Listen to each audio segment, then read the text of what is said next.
हम ये कहते हैं कि इस देश में ना दलित है, ना पिछड़े हैं, ना बिछड़े हैं, तो सब होने चाहिए।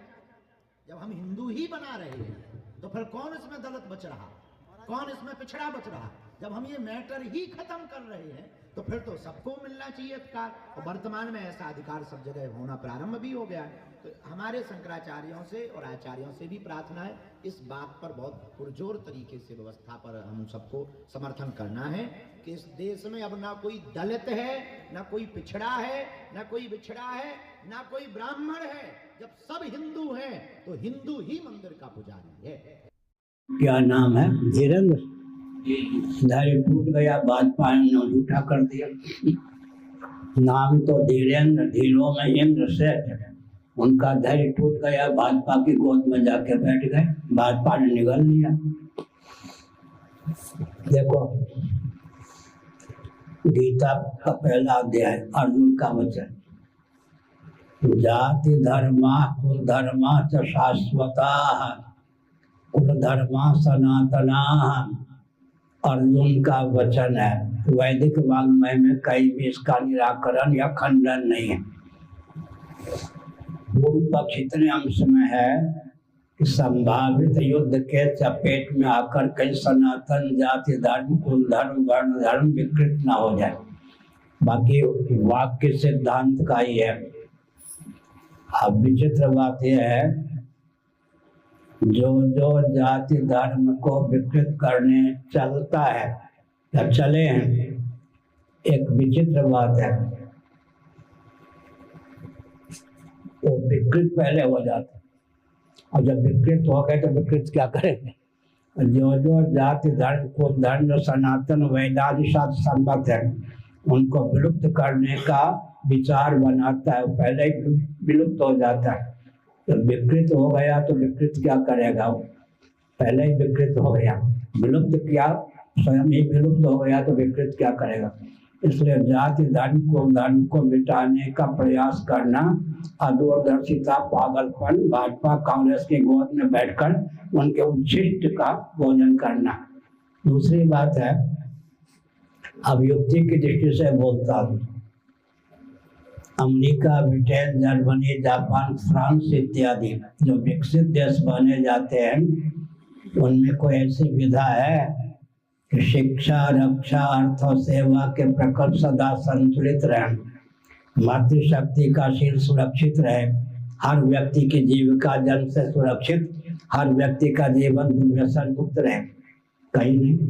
पूरे विश्व को चुनौती है, शिक्षा, रक्षा, अर्थ और सेवा के प्रकल्प सदा संतुलित रहे, मातृशक्ति का शील सुरक्षित रहे, बिना परिवार नियोजन गर्भपात के जनसंख्या संतुलित रहे, हर व्यक्ति की जीविका जन्म से सुरक्षित, हर व्यक्ति का जीवन दुर्व्यसन मुक्त रहे, इसकी कोई विधा नहीं।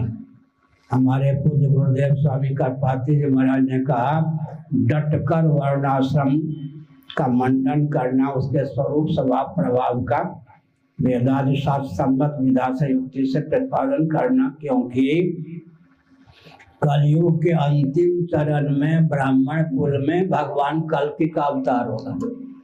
तब तक ब्राह्मण कुल पतित होने से, वर्ण संकर होने से, विकृत होने से, विलुप्त होने से बचा रहेगा, तब तो होगा ना। इसलिए एक ऐसा है जो विकृत करने चलता है पहले विकृत हो जाता है, और जो विलुप्त करने चलता है पहले विलुप्त हो जाता है। जब विकृत पहले हो गया, विलुप्त हो गया, तो उससे क्या होना है? अब तो सुन रहे होंगे या सुन जाएंगे ना, उनकी माता हमारे लिए भोजन बनाती है, ब्राह्मण कुल मन का जन्म हुआ, अब मैं कह दूंगा तुम्हारी माता के हाथ का भोजन नहीं करूंगा, तुम तो विकृत हो गए ना।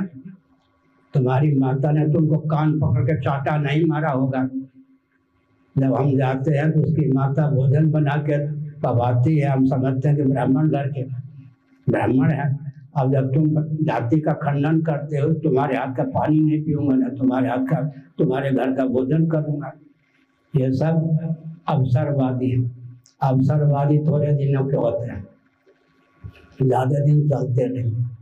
कांग्रेस की सरकार होगी तो कांग्रेसी हो गए, भाजपा की सरकार हुई भाजपाई, सपा की सरकार हो गई सपाई, बसपा की सरकार हो गई तो बसपाई, कम्युनिस्टों की सरकार हो गई तो कम्युनिस्ट। ऐसे लुढ़कते हुए लोटे का कोई महत्व नहीं, लुढ़कन बेपैदी का लोटा। अपने मोहन भागवत जी से हमने कहा था, उसके बाद वो चुप रहे, अब नहीं खंडन कर। हमने कहा था दैव योग से आप ब्राह्मण कुल में उत्पन्न हो, वर्ण व्यवस्था का खंडन करोगे तो तुम्हारे माता पिता जो स्वर्ग में है तुम्हारे नाम पर रोएंगे, तुमको कोसेंगे, तुमको नष्ट कर देंगे। तो उसके बाद वो खंडन नहीं करते, कहते हैं धर्माचार्यों का विषय वो जाने। इतना तो हो गया। एक अशोक सिंघल थे, नाम सुना होगा, 70 बार मेरे पास आए। एकांत में उन्होंने कहा महाराज बाहर से वर्ण व्यवस्था का खंडन करता हूँ। फिर कहा उन्होंने, प्रयाग है क्या? प्रयाग में एक तिवारी जी थे, हाँ प्रयाग में तिवारी जी थे, उन्होंने मुझको अपना उत्तराधिकारी बनाया, अपना भवन भी मुझको लिख दिया, लेकिन मेरे हाथ का पानी भी नहीं पीते थे। इसलिए वर्ण व्यवस्था की बात करते रहिए, हम लोग खंडन करेंगे, इधर ध्यान मत दीजिए। हमारे दुरंगी चाल होती है, दुरंगी छोड़ एक रंगी हो जाए, सरासर मोम या पत्थर हो जाए। कोई तरीका ही नहीं है। शिक्षा रक्षा अर्थ सेवा के प्रकल्प संतुलित रहे। अच्छा सुनिए, महाभारत और अभिज्ञान शाकुंतलम का अध्ययन करने पर यह तथ्य निकलता है, कर्म ऋषि ब्राह्मण नैष्ठिक ब्रह्मचारी थे। विश्वामित्र जब क्षत्रिय भावापन्न थे, उनके ओज से मेनका अप्सरा के गर्भ से शकुंतला का प्रादुर्भाव हुआ था। अप्सरा का स्वभाव होता है, उनका गर्भाशय इतना पुष्ट होता है, 1 घंटे के अंदर वो ओज को, तेज को, वीर को बेटा या बेटी का रूप दे करके जन्म दे देती है, पालती नहीं। अप्सराएं बच्चों का पालन नहीं करती, उनका स्वभाव होता है। शकुंतला थी, शकुंतला खेल रही थी, दुष्यंत जी गए, शकुंतला के रूप पर, यौवन पर वो मुग्ध हुए। महाभारत का अध्ययन कीजिए, अभिज्ञान शाकुंतलम का अध्ययन कीजिए। क्या कहा, इन्होंने कहा शकुंतला के दुष्यंत ने कहा अगर ये ब्राह्मण की बेटी होती तो मुझ क्षत्रिय का मन नहीं चलता, ये ब्राह्मण की बेटी हो नहीं सकती। ये है, ये हुआ है। इसका अर्थ क्या होता है?